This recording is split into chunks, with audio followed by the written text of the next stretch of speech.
What's happening, guys? Welcome to The Juice, the serious gambling podcast for the not-so-serious weekend gambler. I am your host. My name is Memphis. You can follow me at DWZ Memphis. Got a lot to recap this week, so I'll jump right into the information at hand. First of all, our show, the Dynasty Warzone, that's the show that I host. It comes out on Thursdays. In the case of this past week, it came out on Friday, had a little scheduling issue.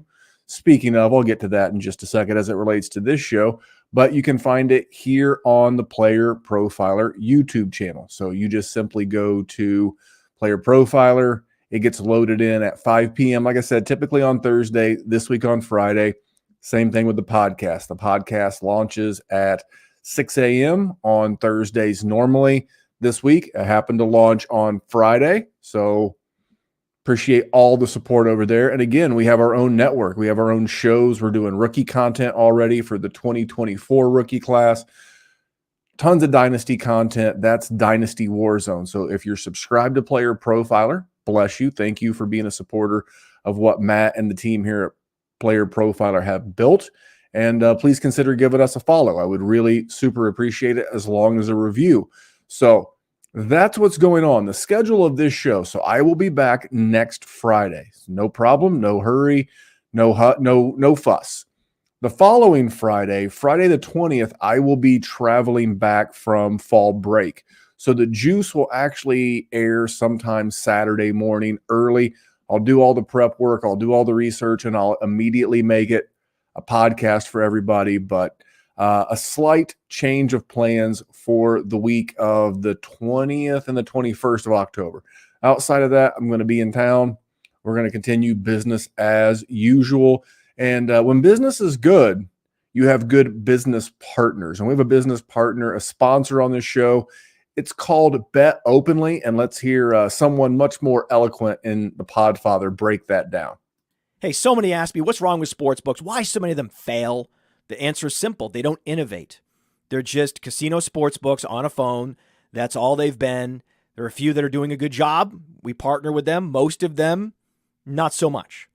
Until Bet Openly came along. Bet Openly said, hey, we're going to innovate. We're going to do something groundbreaking. We're going to have peer-to-peer betting in all states, and you pay 1%. When you win, you pay just 1% on your winnings. You heard that right. It's 1%. With code Underworld, you qualify for just that 1% transaction fee on Bet Openly. It gives you ultimate flexibility to set your own lines and browse lines that others have set. Think about it. That's what betting should be. And now that is the reality. BetOpenly.com. The code is Underworld. Check it out. Yeah, Bet Openly is something that this is going to sound terrible, but this is how betting works. This is how serious bettors work. You go in, you look to pick off rogue numbers. So if you go in and you're like, whoa, Kirk Cousins passing prop on Bet Openly, someone's got it at 330. I think he's going to go under. And then you could get it 330 on Bet Openly. Then you could go look for it on Underdog on, like, say, 280. I'm making all these numbers up. You could get like a nice middle in there, but you got to start with Bet Openly because you're much more likely to find a rogue or an out-of-line number there than you would with your traditional sports book. One last piece of business, if you will, I want to promote the game plan. That's with my boy, Matty Kiwoom. It's a show where he tackles everything fantasy, everything football. He brings on guests.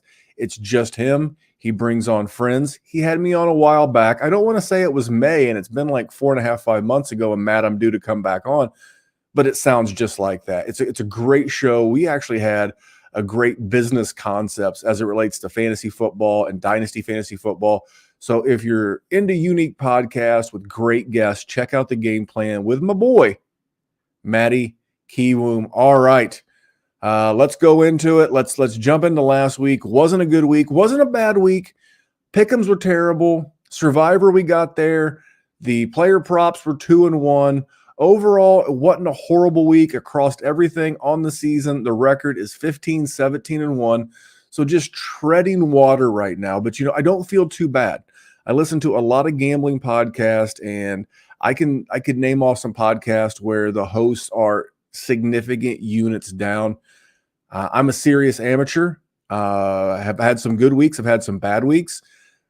Most pro bettors don't bet 5 games against the spread. I do it from a contest perspective. Remember, it's in the intro of the show. Bet with your head, not over it. But let's recap Survivor. Love Survivor. Going into week 5, we are alive. So just to recap, if you are new here, we started week 1. The Washington Commandos, they tried to kill us. They tried to ruin the season. They held off the Arizona Cardinals. They won. Week 2, the Giants almost did kill us against those same Cardinals, but they didn't. They managed to squeak it out, backdoored it. Doesn't matter. A W is a W as it relates to Survivor. The Seahawks, week 3, minimal sweat, nothing too crazy there. They continue to take care of us. And then last week, the Niners. The Niners last week were the number 1 most popular pick per Circa. Circa runs the largest Survivor pool in the world. They had something like 1,200. If you want to be technical, the 49ers per Circa had 1,197 of the entrants remaining on the 49ers. The Eagles and the Chargers almost blew it.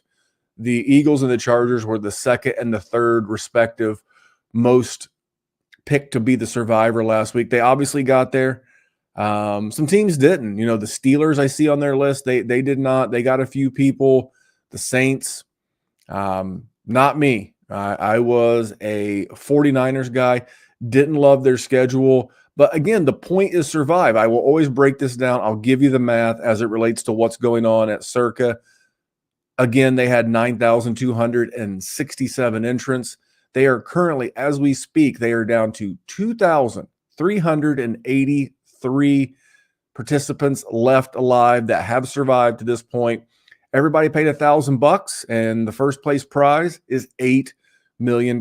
So what's that mean? It means that if you were one of the 2,383 remaining entrants, your equity, your entry, you bought it for $1,000. Currently, it's worth $3,357. Now, again, could you sell it on a site like Matchbook? I think you could. I think if you put it on some gambling websites, especially if you lived in Vegas, you'd probably have no problem getting $2,000, $2,500. I think there's some good matchups along the way. So I wouldn't be moving my equity in a Survivor contest. I'm obviously still alive in mine. The picks that I give here on the show are the ones that I'm entering in my personal Survivor contest. But let's look at this week's. Let's look at this week's entrants and options for Survivor. So I have four options this week that I was mulling over, and here they go. The first one, Denver hosting the Jets. Okay. Early in the offseason, I initially had Atlanta over Houston. When I was doing my initial sheet, remember a couple of weeks ago on YouTube, I showed the sheet, and I had Houston and Atlanta as one of interest. I'll get into that in a sec. Miami hosting the Giants. That is the biggest point spread on the board this week. That's usually what people go after. And then the Lions hosting Carolina. I'll start with Denver and hosting the Jets. This is less about the Jets and just a lot about Denver being so bad on defense and quote unquote playing for the honor of Nathaniel Hackett. I think Denver might have found something defensively the second half of last week's comeback against the Bears, but I'm not putting my equity on the line in a Survivor contest with Denver. I was fading Atlanta all summer. They were becoming the darlings of the media, of social media, and they were a popular pick to win the NFC South, but I don't see it, and I don't see it now. CJ Stroud's playing very well, and I think DeMeco Ryans has this team rolling, so I'm not going to go Atlanta. I really like Miami. I actually think if you were to put a percentage chance of this going sideways, I think Miami has the least amount of chance of that happening. But Miami has 4 more games across this season, including a couple with the Jets. They have New England down in Miami, home to Carolina. The Miami have some more games on into the season that I really think I would rather use. Because, again, we're trying to survive, but we're trying to save certain matchups for certain time periods. And then We're down to Detroit. Detroit is the move here. Now they're at home against one of the most limited offenses that I've seen this season. And I just can't see Carolina putting up more than 21 points. And I think it'll take a lot more than 21 points to beat this Lions team. You look at a common opponent in this case, that would be Atlanta. Atlanta beat Carolina, and Detroit pretty soundly beat the Falcons. I think this is another good one. And as much fun as the Lions have been, I love Dan Campbell. I love his excited nature. I like him as a head coach. I think he's crazy like a fox. I think he's really good at putting together game plans. I mean, people often forget that the learning tree that he sat under was that of Sean Payton and Bill Parcells. He's a very smart NFL football coach, and he's been around a lot of great coaches in his career. You look at the offensive line, it clearly favors the Lions. You look at the defensive line, it favors the Lions. You look at the quarterback, Lions, head coach, Lions. Those are the four things that I look at. And so for me, Survivor's pretty easy this week. Taking the Lions at home to win outright over the Carolina Panthers. It's time for Pick'em-Palooza, and some people just can't stand prosperity. And I must be one of those people. I just must not like prosperity. You know, week 3, I went 4-1 after going 3-1-1 in week 2. And then I've bookended it. I went 1-4. I went 1-4. Not great. I currently on the season in my pick'em contest, I'm sitting at 9-10-1. 9-10-1. I'm basically dead even for the season as it relates to pick'ems against the spread. Picking 5 against the spread is very difficult. I proved that last week. I'm going to get into a little asterisk here in a minute, but I'll just jump into my recap from last week. I had the Steelers beating Houston. At some point, I've got to stop fading Houston. They're off my survivor teams to pick on list. I've replaced them with Carolina. I'm not picking on Arizona as much. Houston's solid, and I'm not surprised. DeMeco Ryans is a good head coach, and he was a good coach before he ever took the head coach job in Houston. He was a good DC for the 49ers. There was rumors that, a lot of teams wanted to hire him. So I'm not surprised Houston's playing well. He's a good head coach. That was a loss, and the Steelers just looked bad. The Bengals, goodness gracious. I thought after that Monday night win against the Rams, it would spur some mojo, some energy. They would get that ball rolling down the hill. It'd pick up momentum, and it didn't. The Bengals came out flatter than a plate of piss, and, the Titans, to their credit, took it to them. And that game was never close. The Bengals were laying 2.5, and I think they lost by 24. So that's a 27-point swing against the spread. I didn't upgrade the Titans tremendously. I just downgraded the Bengals quite a bit. The third L on the card, I don't know what the hell I was thinking backing Daniel Jones. I think it's that I believe a lot in Brian Daboll, and I'm still continuing to be pessimistic and speculative of the Seahawks. I got to get past it. They lost a tough division game at home to the Rams. They're 3-1, and I got to quit giving this Giants team and Brian Daboll credit. Do I put it all on Daniel Jones? No, I do not. Do I put all of it on the offensive line? No, I do not. I just don't think this is a great football team, and I've got to stop putting these contests and even money on the line when it relates to these marginal to mediocre teams. I know we don't play the teams, we play the numbers, but the numbers are attached to the teams. My one win officially from the show last week was the Raiders at the Chargers, and I thought Brandon Staley was going to Brandon Staley that away from me, but thanks to the rookie Aiden O'Connell, I managed to get out of it. Raiders covered. That was my one lone win. And then the one, I'm not going to dispute it for the record because the show is the show.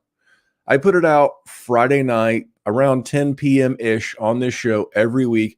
I put out my picks, and I had the Ravens and Browns, and I had the Browns laying 2.5. Now, I knew that Deshaun Watson had been limited, I knew that he hadn't practiced, but all of the insider reports, all of the info, all of the deets, if you will, had pointed to him playing. And then on Sunday, it comes out that he's not. And I'm like, well, that sucks.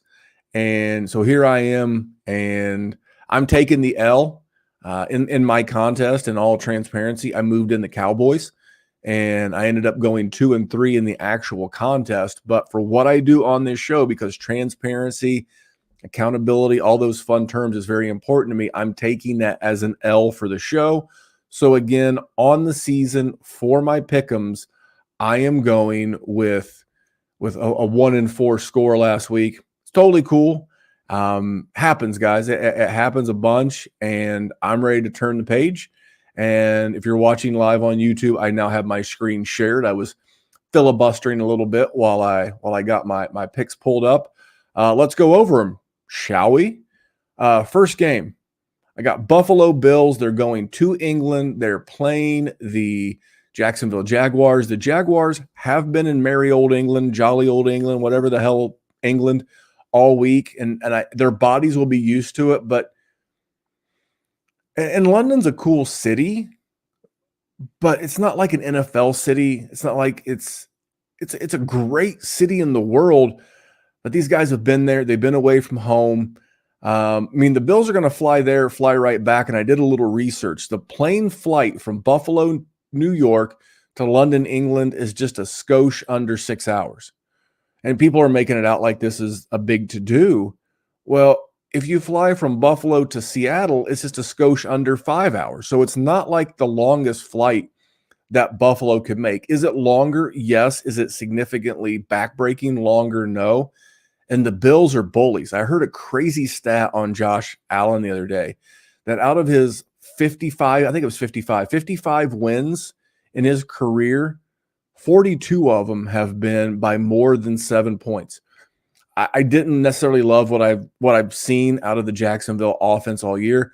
We just saw Buffalo's defense go in and literally smash the Miami offense, and Miami's offense is arguably one of, if not the best in the league. I love that the Bills get pressure with 4. They don't have to bring a ton of blitzes. I don't love the loss of Tre'Davious White, but 5.5 under a touchdown. I think Buffalo wins this game. I think they win it pretty handily. So my first pick in the pick'em contest is Buffalo minus 5.5. Let's go to my hometown. Well, not my hometown, but the close to the town to where I reside. The Indianapolis Colts are hosting the Tennessee Titans. And in this contest, you see it here on the screen, they are getting 2.5. And I think this is one of those wrong team favored. And it's not because I think Tennessee is bad. I think Tennessee is getting a little too overhyped based off the game last week against the Bengals playing a hurt Joe Burrow.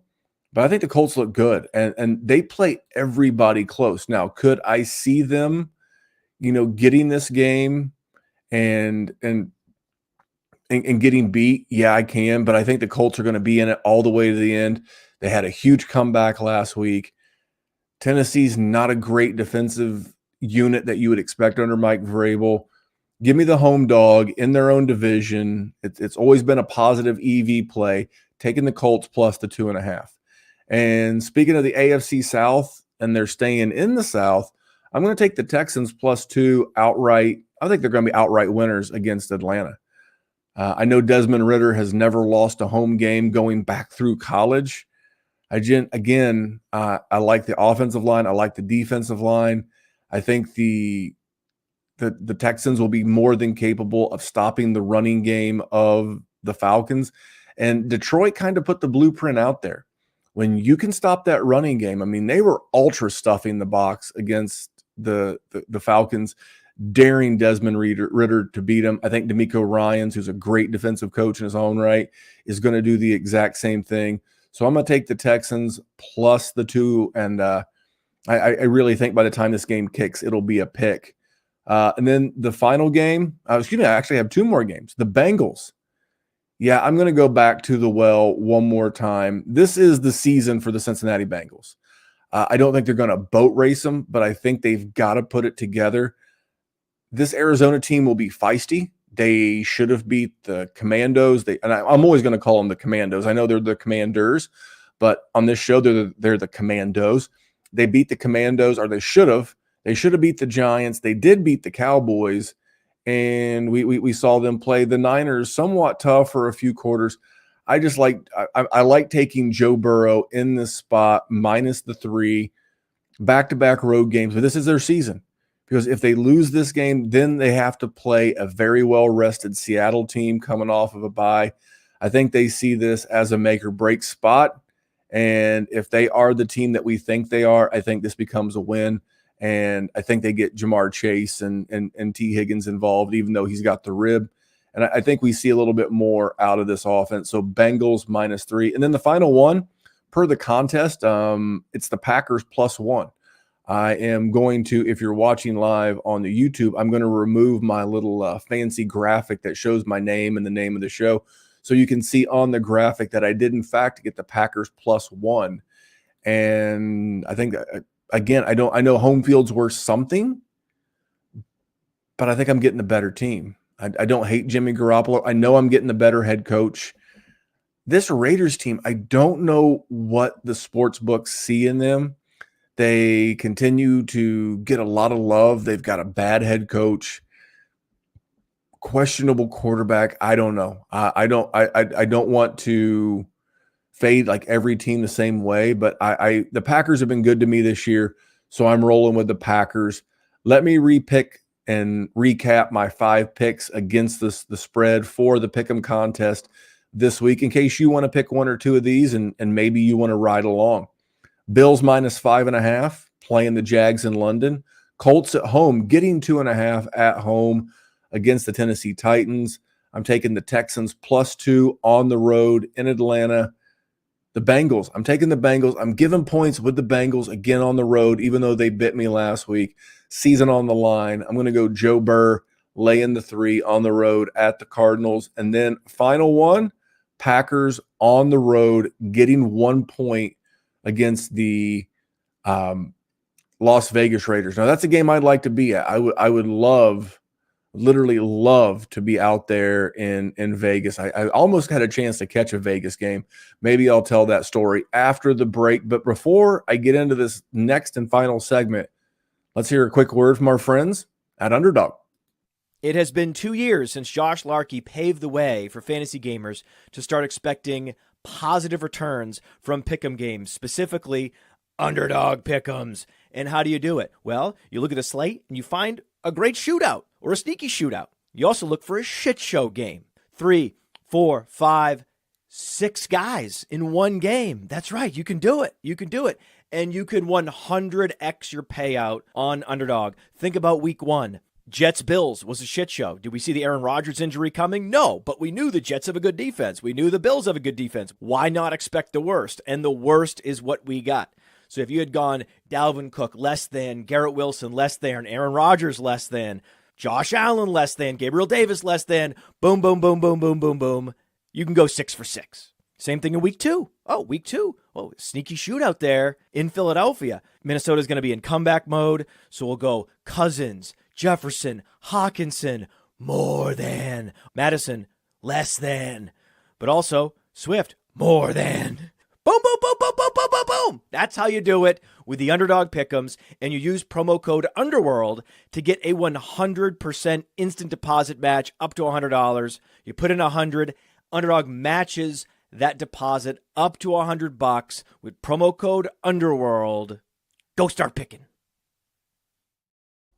Go start picking on Underdog. I tied that right into the player props. Real quick, the Vegas story. So for fall break, we did to do big fall breaks, big Christmas breaks in my family because my son's a high school baseball player and they don't get spring break. So when all of our peers and friends are going to the beach in March and April, we're at Baseball Diamonds. But for fall break, we're going to Las Vegas.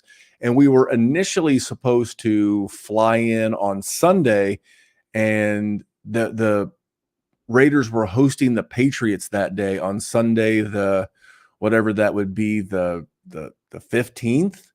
and we had to move our departure day from Indianapolis to the Las Vegas city there because of like school stuff. So that kind of sucks. I wanted to see that environment on a Raiders game day. That's what I was talking about before the commercial break. But let's get into the props real quick. Let's recap what was another 2-1 week, 6-7 on props for the year after a debaucherous start. Feeling pretty good. I'm waiting for that first 3-0 week, but this week I'm going to do it a little bit different. I'm going to give you my official 3, but I want to throw out some that I also like as well. But last week I had Calvin Ridley under 5.5 receptions. This one was a literal no sweat bet. He had that first catch for the touchdown, but then he only added 2 more. He had 3. This week his prop number's down to 4.5. It's not a bet. I'm just bringing that up to say, hey, it's moving. It's moving in the way that I predicted. And part of this is we've been kind of fading Calvin Ridley here at Player Profiler. So that was a no sweat bet. Logan Thomas, it wasn't a no sweat bet, but it was another cash. I had Logan Thomas over 2.5 receptions. It wasn't easy, but he got to 3 on the day. And then we're going to chalk this last one up to lessons learned.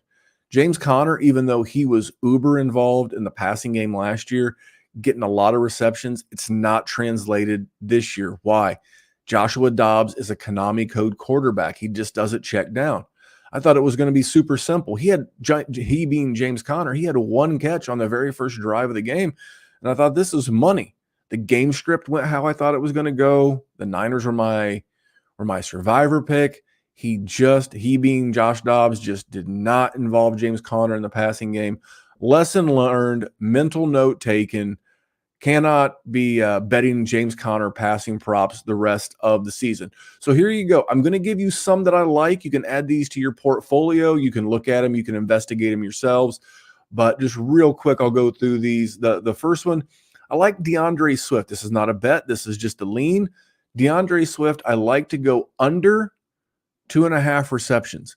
The Rams have been very stingy against pass catches from the running back. They've given up less than 10 on the season.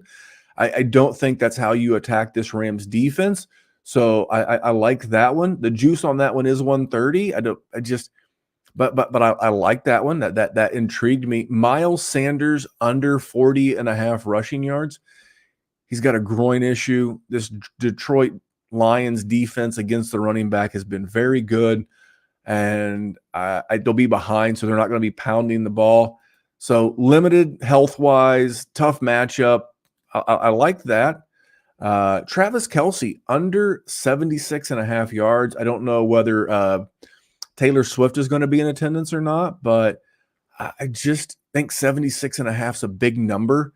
And when I bring big name household names in there, it's like, of course, they're going to put his prop at 76.5. Swifties who have never bet football a day in their life, all of a sudden, we gotta bet on Taylor's, boyfriend to do his thing. And then the last one that I lean to, I just can't get past. CJ Stroud has the hot hand. Atlanta has not given up a 200-yard passer. Like I think the highest was 202, and CJ Stroud's number is 246.5. And I just can't. I like it. That's why it's on the like pile. Those are my likes. That's in my like pile. DeAndre Swift, Miles Sanders, Travis Kelce, and oh my goodness, the last game I just mentioned, Stroud, CJ Stroud. Those are the 4 that I like. They're not official bets. I do kind of have one. I guess it's not an official bet because I only do 3, but it's correlated to one of the 3. Breece Hall over 15.5 receiving yards. Denver has given up the second most yards receiving to the running back position this year, 225. And if you're Denver and you try to neutralize Garrett Wilson, what are the other options? And then you had Robert Saleh coming out this week and saying, hey, look, the reins are off. The governor's off of Breece Hall. He's going to get a full workload.